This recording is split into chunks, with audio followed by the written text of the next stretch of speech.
할렐루야, 안녕하십니까. 오늘이 어, 저희 성경 공부 마지막 시간입니다. 어, 성경 공부 그동안 여러분과 함께 온 것이 참 행복이었고 기쁨이었는데 오늘 총정리하는 시간입니다. 봄철 신앙성장 캠페인으로 여러분과 그동안에 만났었던 것 하나님께 감사드리고요. 어떤 형태로든지 저와 여러분의 삶 속에 성령 하나님께서 말씀하여 주셨기를 간절히 소원합니다. 총정리 한번 해볼게요. 정리라는 건 짧아야 되니까 오늘 성경 공부는 짧게 가능한 그렇게 진행해 보고 싶습니다. 로마서 전체는 16장으로 되어 있습니다. 16장으로 되어 있고요. 잊어버리지 않게 하기 위해서 제가 리더들을 훈련할 때 369, 369 게임처럼 했는데 실제로 3, 6, 9, 12가 중요합니다. 왜냐하면은 1장서부터 3장은 죄에 대해서, 4장서부터 6장은 구원에 대해서, 6장서부터 9장은 구원 이후에 대해서, 12장까지는 하나님의 주권에 대해서, 16장까지 실천적인 삶. 한마디로 로마서는 이 5개의 큰 주제를 가지고 있고 이 5개는 3, 6, 9, 12, 3, 6, 9, 12, 16으로 이렇게 구성이 되어져 있습니다. 쉽죠? 두 번째는 로마서를 읽은 분들이 반드시 알아야 되는 것 첫 번째는 기자는 사도 바울이라는 것입니다. 저자가 아닙니다. 저자는 자기의 창작물을 쓰는 사람이죠. 기자는 다른 사람의 아이디어를 받아 쓰는 사람입니다. 사도 바울은 성령 하나님의 말씀을 받아 쓴 것이고 로마에서 기록된 것이 아니고 고린도에서 기록됐다는 것을 여러분 기억하셔야 됩니다. 3차 전도 여행이 거의 끝나갈 무렵이었으니까 사도 바울 삶 속에 거의 마지막 사역 부분입니다. 그리고 AD 56년에서 57년경에 기록이 되어졌으며 사도들로부터 직접 말씀을 배울 수 없었던 로마 교회에게 바른 교리와 생활에 대해서 알려주고자 해서 쓴 것이 이 로마서라는 사실입니다.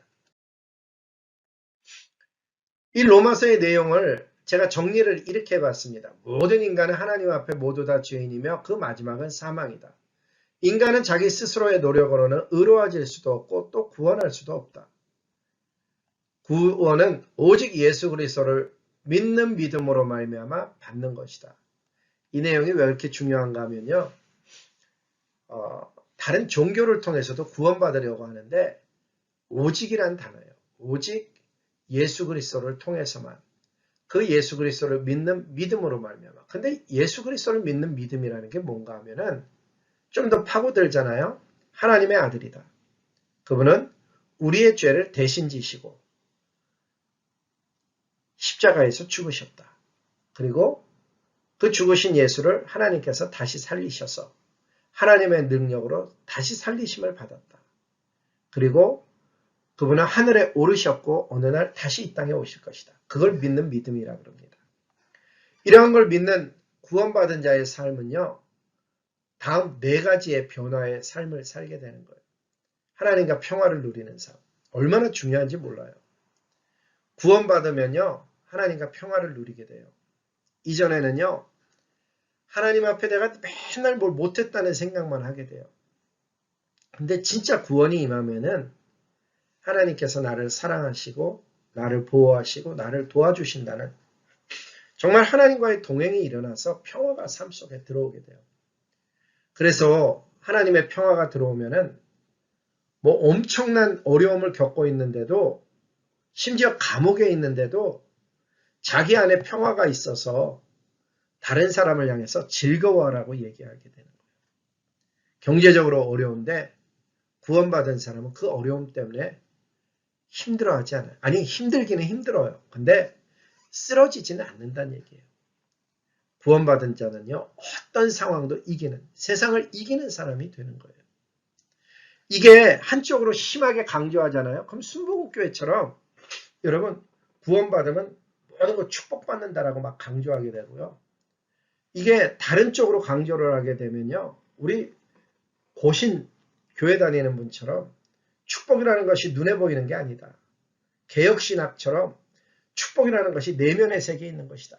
그래서 고난, 그저 하나님 앞에 헌신 이런 것만 얘기하게 되는데 균형을 잡게 되면요. 하나님 앞에 축복은 물론이고 삶의 헌신, 고난까지도 통틀어서 하나님과의 동행으로 인해서 평화를 누리는 삶을 살게 되죠.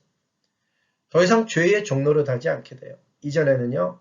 정말 죄에 쉽게 쓰러졌는데 정말 구원의 능력이 내 안에 들어오고 말씀이 살아있고 성령과의 감화감동 동행이 있으면은 여러분 좀처럼 죄의 종로로 가지 않게 됩니다. 뿐만 아니라 성령의 인도하심을 받게 되고 성령이 즐겁게 하시는 것, 성령이 말씀하시는 것, 성령이 보여주시는 것, 성령의 역사가 내 삶 속에 일어나게 돼서 율법이 아닌 성령의 삶을 살아가게 돼요. 마지막 부분은요. 변화를 받아 하나님의 선한 뜻을 정말 추구하고 싶어지는 거예요. 하나님 나도 정말 그 일하면서 살고 싶어요. 하나님 저도 기도하며 살고 싶어요. 하나님 저도 사랑하며 살고 싶어요. 하나님 저도 온유하게 살고 싶어요. 저도 전도할 수 있게 도와주세요.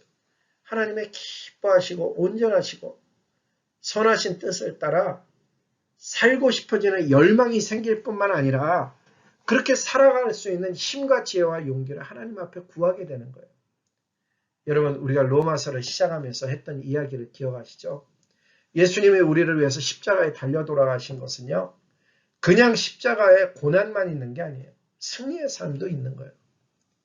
테텔레스타이 다 이루었다고 말씀하시는 그 주님의 말씀 속에는 저와 여러분의 죄의 문제가 해결되어졌음으로 인해서 이제는 그리스도와 함께 승리하는 삶, 그리스도께서 주신 사명을 이루는 삶을 향해서 나아가는 저와 여러분 모두가 될 수 있기를 소망합니다. 여러분 정말 강조하고 싶어서 이 슬라이드를 다시 한번 보여드립니다. 죄의 문제를 해결하는 유일한 길은요. 예수님께 나아가는 거예요. 근데 기억하십시오. 제가 죄의 문제라고 써서 그렇지 삶에 승리하는 삶을 사는 유일한 길도 예수님께 나아가는 거예요. 기도로 승리해야 됩니다. 말씀으로 승리해야 돼요. 승리하는 삶을 살고 있지 않는 사람을 보면 말씀과 기도에서 무너진 경우가 참 많습니다. 여러분 승리하는 삶을 살고 싶잖아요. 죄의 문제 해결하고 싶잖아요. 예수님께 나아가는 거예요. 그냥 무조건 나아가는 거예요. 그러면 예수님의 그 도우심, 예수님의 구원하심은 실제적인 삶에서 그게 너무너무 중요한 말씀이에요. 실제적인 삶에서 하나님의 임재가 일어나요. 먼저는 죄를 이기게 해주셔요. 너의 죄가 사함받았다는 확신을 주실 뿐만 아니라 그 죄로 인해서 더 이상 고통당하지 않도록 해방시켜 주시고요. 그 해방은요. 우리로 하여금 모든 참 죄의 멍에로부터 우리를 해방시켜 주시는 거예요. 우리 안에 쓴뿌리를 제거해 주셔서 밝은 사람이 돼요. 여러분 빛 대신 예수님이 우리 안에 들어오면 어둠은 물러가게 돼 있어요. 뿐만 아니라 정상적인 삶을 살게 돼요. 정상적이라는 얘기는 숨어 살지 않는 거예요. 여러분 그리스도인인데도 숨어 사는 사람들이 얼마나 많은 줄 아세요? 그리스도인인데도 불구하고 받은 상처가 회복이 안 돼서 사람을 만나는 걸 두려워하고 헌신하는 걸 두려워하는 사람이 얼마나 많은 줄 아세요? 예전에 어떤 분이 이런 얘기를 하더라고요. 교회 가서 예배만 드려라. 헌신하지 말아라. 집사되지 말아라. 왜? 상처받아 반드시 쓰러진다는 거예요. 여러분 이게 얼마나 거짓된 얘기예요. 하나님 나라의 군사가 되어지고 하나님 나라의 일꾼이 되어지는 것이 정상적인 모습인데 겨우 예배만 드리고 집으로 도망치는 사람으로 만드는 이 거짓에 속지 말기를 정말 주님의 이름으로 복을 빕니다. 진짜 주의 군사는요. 욕먹어도 일하는 거예요. 여러분 우리가 사순절을 지나면서 보지 않았어요? 고난주간 때 보지 않았어요? 예수님 뺨 맞았다고 해갖고 예수님 물러서는 예수님 아니셨어요. 사람들의 조롱을 받는다고 물러서는 예수님 아니셨어요. 그 예수님의 길을 따라가는 제자들이 조롱받고 비난받고 잘못되고 할 수 있죠. 근데 중요한 거는 포기하지 않는 믿음이에요. 얼마나 많은 크리스찬들이 여러분 예배만 드리고 도망치듯이 그런 신앙생활을 하면 안 되는 거죠. 예수님의 구원은 쓴뿌리를 제거해주고 정상적인 삶을 살게 해줍니다. 예수님의 구원은요, 하나님께서 의도하셨던 아름다운 삶, 열매 맺는 삶으로 반드시 인도합니다. 아름다운 삶의 특징은요, 내가 봐도 아름답고 하나님 보시기에도 좋고요, 다른 사람이 봐도 아름다운 삶이에요. 그 아름다운 삶은 나만 사는 게 아니죠. 우리 자녀의 삶 속에도 나타나고요, 교회 공동체 속에도 나타나는 거예요.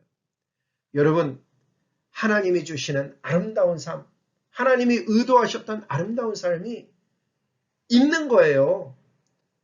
예수 그리스도의 십자가를 통해서 주시고자 했던 것은 하나님 나라의 영원한 생명뿐만 아니라 양들로 생명을 얻게 하고 더 풍성한 삶을 얻게 하려 함이라고 요한복음 10장 10절은 분명히 선언하지 않습니까? 이 열매 맺는 삶을 실제 살아가길 소망합니다. 뿐만 아니라 여러분, 예수님의 피, 능력의 피예요. 예수 이름의 권세, 능력의 이름이에요. 정말 우리는 예전에 어떤 면에서는 다 깨닫지를 못하고 찬양했어요. 예수 이름으로, 예수 이름으로. 여러분, 예수 이름으로 악한 영들이 쫓겨가요. 예수 이름으로요, 어둠의 권세는 물러간다고요. 예수 이름으로요, 불가능이 가능케 변했게 된다. 이 예수 이름에 가진 사람들이 사는 모습을 보면, 여러분, 우리가 로마서의 교리, 건강한 교리는 건강한 삶을 갖는다 그랬잖아요. 이 건강한 교리를 잃어버려갖고 하나님을 향한 신앙과 헌신의 삶이 달라진 거예요. 예수의 피는요, 우리의 모든 죄를 깨끗게 해결해 줬을 뿐만 아니라 우리를 정결케 만들어줍니다. 이제 사순절을 마치고 우리가 부활절이 되었습니다. 이 부활절 성경 공부반에 여러분 꼭 기억하시기 바랍니다. 건강한 교리는 건강한 삶을 낳게 돼 있습니다. 예수님 믿으면서 여러분 예배만 드리고 도망치는 그런 신앙으로 절대 가면 안 됩니다.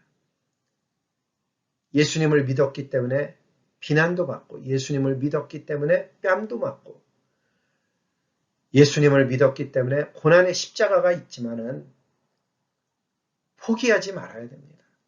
왜? 거기에 생명이 있고, 거기에 면류관이 있고, 거기에 우리의 삶이 있기 때문입니다.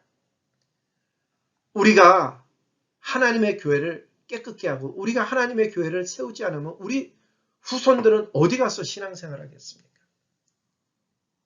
사랑하는 성도 여러분, 이 부활절에 부활의 예수가 말씀하신 그 새 생명의 삶을 진짜 잘 살아가길 소망합니다. 성령의 사람이 됩시다. 기도의 사람, 말씀의 사람, 살아있는 하나님의 군사가 됩시다. 완전하다는 이야기 아닙니다. 나에게 부족한 면이 있겠죠. 언어적으로 정말 말을 은혜롭지 못하게 할 수도 있고, 입만 벌리면 과장되게 얘기할 수도 있고, 쓰러지기도 하고 남에게 권하면서 자기는 못할 수도 있겠죠. 그러나 그게 끝이 아니라는 것입니다, 여러분. 어느 날 진실을 얘기할 수 있는 날도 올 것이고, 어느 날 다른 사람을 시키는 것처럼 내 스스로가 봉사하는 사람도 될 수 있을 것이고, 어느 날 정말 하나님이 기뻐하는 삶으로 나는 변할 수 있는 것입니다. 나에게 능력이 있어서 하는 얘기가 아닙니다. 도우시는 하나님, 내가 너를 정령 도와주리라. 나의 의로운 손, 오른손으로 너를 붙들리라는 하나님의 약속이 믿어져서 하는 이야기입니다. 여러분, 지난 6주 동안 정말 이렇게 성경 공부 함께 해주셔서 감사합니다. 이 로마서가 저와 여러분의 삶을 살리는 하늘의 권세가 되길 소망하는 것입니다. 기도하시겠습니다. 왕이신 아버지 하나님, 이렇게 귀한 분들과 함께 성경 공부하게 하신 것을 감사를 드립니다. 살게 하여 주시옵소서. 영안이 뜨이게 하여 주시옵소서. 귀가 열리게 하여 주시옵소서. 무엇보다도 마음이 열려져서 하나님을 사모하는 저와 우리 성도님들 다 될 수 있도록 주여 역사하여 주시옵소서. 하나님이 시대를 이기는 믿음의 사람들 되게 도와주시옵소서. 하나님이 시대를 이기는 우리 자녀가 되게 주여 역사하여 주시옵소서. 오늘 이 성경 공부에 들어오신 분들마다 그 심령 속에 하늘의 불꽃을 주셔서 엘리야와 같이 그 시대 속에 450명과 맞서는 하늘의 사람 될 수 있도록 은혜 더하여 주시옵소서. 날마다 우리를 새롭게 하시고 오늘도 우리의 영을 살게 하신 예수님의 이름으로 감사하며 복을 빌며 기도드렸습니다. 아멘. 아멘. 여러분 감사합니다. 주님의 이름으로 복을 빕니다. 수고하셨습니다.